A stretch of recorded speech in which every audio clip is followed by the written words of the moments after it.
مہینے کے 84 سال ہوتے ہیں۔ 84 سال انسان کی زندگی ہے۔ یہاں تو کوئی مجھے 84 سال کا بیٹھا ہوا نظر نہیں آتا۔ 84 سال کے لوگ یا ہسپتالوں میں ہوتے ہیں یا گھر میں پڑے ہوئے ہیں۔ 84 سال جس نے محنت کی ہے، جتنی محنت کی ہے، جتنا اس نے ثواب کمایا ہے، اللہ تبارک و تعالیٰ کہتا ہے ان راتوں میں، جن راتوں کو لیلۃ القدر کی رات، تاک رات کہا جاتا ہے، آپ محنت کریں، آپ کو 84 سال جتنی محنتوں کا اجر ملنے والا ہے، ثواب ملنے والا ہے۔ میرے عزیز دوستو، اگر ہمارے دماغ ٹھیک کام کر رہے ہیں تو ہمیں اس سہولت سے فائدہ اٹھانا چاہیے۔ اور پھر یہ بات ذہن میں رکھیں میرے بھائیوں اور میرے ساتھیوں کہ اللہ تبارک و تعالیٰ کا یہ ماہ مقدس جو آپ کے پاس آیا ہے، یہ وہ پیغام لے کر آیا ہے کہ ما خلقت الجن والانس الا لیعبدون، کہ ہم نے جنوں اور انسانوں کو ما سوائے اس کے کسی دوسرے مقصد کے لیے پیدا نہیں کیا ہے کہ وہ ہماری عبادت کریں۔ جب انہوں نے یہ بات سنی تو انہوں نے آگے بڑھ کر کہا، فرشتوں نے، یا اللہ، ہم تیری عبادت کے لیے کوئی ناکافی ہیں؟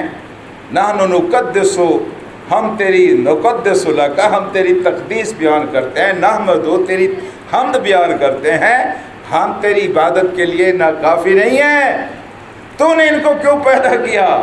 اللہ تعالیٰ نے کہا، یہ جو میری عبادت کریں گے تم وہ عبادت کر ہی نہیں سکتے۔ انسانوں کی عبادت اور فرشتوں کی عبادت میں زمین آسمان کا فرق ہے۔ انسانوں کی عبادت کا اجر ہے، انسانوں کی عبادت کی وجہ سے ان کے درجے بلند ہوتے ہیں۔ انسانوں کی عبادت زمین سے اٹھاتی ہے اور انسان کو آسمان تک پہنچا دیتی ہے۔ عروج آدم خاکی سے انجم سہمے جاتے ہیں کہ یہ ٹوٹا ہوا تارا مہ کامل نہ بن جائے۔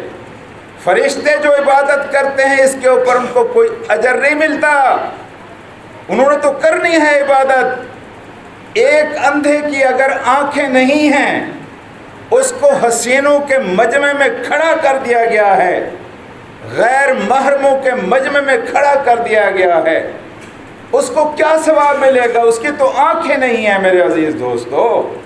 ثواب ان کو ملے گا کہ جنہوں نے اس مجمع میں اپنے آنکھوں کی حفاظت کی، اپنے اختیار و ارادے کو استعمال کر کے اپنی آنکھوں کو حرام منظر سے بچایا، ثواب ان کو ملے گا۔ سیدنا یوسف علیہ السلام کا مقام و مرتبہ کیوں ہے؟ اس لیے ہے کہ سیدنا یوسف علیہ السلام اس وقت برائی کر سکتے تھے جب زلیخا نے ان کو دعوت گناہ دی، بلکہ قرآن میں آتا ہے ہمت بہی و ہم بہا، ہمت بہی، یعنی اس خاتون نے ان کے ساتھ جب گناہ کا ارادہ کیا تو ایک لمحے کے لیے سیدنا یوسف علیہ دل کے اندر بھی یہ گمان آیا کہ وہ بھی گناہ کر لے، لیکن فوراً ان کے سامنے اللہ تبارک و تعالیٰ کی دلیل اور اللہ تبارک و تعالیٰ کی برہان آ گئی، اور فوراً انہوں نے کہا، معاذ اللہ، میں اس سے اللہ کی پناہ مانگتا ہوں کہ جس خدا نے مجھے اتنی عزت اور توقیر کا مقام دیا ہے اور اتنی آزمائشوں سے گزار کر، اتنی ابتلاؤں سے گزار کر عزت اور توقیر کے اس مقام پر کھڑا کیا ہے، میں یہ گناہ کروں؟ میرے عزیز دوستو، اگر حضرت یوسف علیہ السلام فرشتے ہوتے اور وہ یہ گناہ کر ہی نہ سکتے تو کیا حضرت یوسف علیہ السلام کو یہ مقام ملنا تھا؟ نہیں ملنا تھا۔ یہ عزت اور یہ مقام اس لیے ملا ہے کہ ان کے پاس اختیار موجود تھا، رسم دنیا بھی تھی، موقع بھی تھا، دستور بھی تھا، جوانی بھی تھی، حسن بھی تھا، گناہ کا موقع بھی موجود تھا، لیکن سیدنا یوسف علیہ السلام نے اپنی عفت، اپنے کردار اور اپنے عصمت کی حفاظت کی۔ اس لیے آج سیدنا یوسف علیہ السلام کا نام صدیق کے نام سے، حضرت یوسف علیہ السلام کا نام عصمت و کردار کے حوالے کے نام سے ایک معتبر نام ہے۔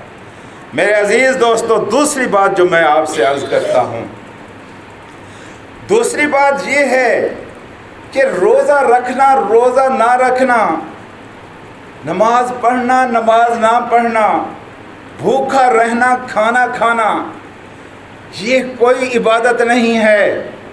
اصل عبادت اللہ تبارک و تعالیٰ کے حکم کا اتباع ہے، اللہ کے حکم کی فرما برداری ہے۔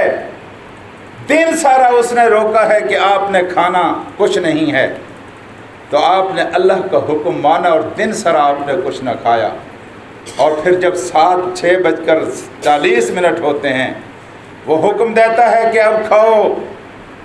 اب اگر آپ نہیں کھاتے تو آپ کا نہ کھانا گناہ ہے، آپ تاخیر کرتے ہیں، وقت پر نہیں کھاتے، یہ آپ کی عبادت کو میلا کرنے والی بات ہے۔ لیکن اگر آپ 6:40 پر روزہ کھلتا ہے، آپ 6:40 کی بجائے آپ 2 منٹ پہلے روزہ کھول دیں، کیا فرق پڑتا ہے یار؟ سارا دن میں روزے سے رہا، بھوکا پیاسا رہا، اگر 2 منٹ پہلے میں نے روزہ کھول لیا ہے تو اس سے کیا فرق پڑتا ہے؟ 2 منٹ سے کیا فرق پڑتا ہے؟ فرق پڑتا ہے، اس لیے کہ آپ نے اللہ کے حکم کی نافرمانی کی ہے۔ اب آپ کے 2 منٹ بھی ناقابل برداشت ہیں۔ اگر آپ 2 منٹ پہلے روزہ کھولتے ہیں، آپ اللہ کے حکم کی نافرمانی کرتے ہیں، تو معلوم کیا ہوا؟ کھانا کھانے کھانا نہ کھانے کا مسئلہ نہیں ہے، مسئلہ یہ ہے کہ آپ اللہ تبارک و تعالیٰ کے حکم کا اتباع کرتے ہیں یا نہیں کرتے۔ یہ پریکٹس ہے، یہ مشق ہے، ایک پورا مہینہ مسلمانوں سے مشق کرائی جاتی ہے کہ ایک جائز چیز آپ کے لیے اس لیے ممنوع قرار دے دی گئی ہے کہ کیا آپ کے دل کے اندر اور آپ کی طبیعت کے اندر یہ خوب پیدا ہوتی ہے کہ آپ اللہ کے حکموں کی فرما برداری کرتے ہیں یا آپ اللہ کے حکموں کی فرما برداری نہیں کرتے۔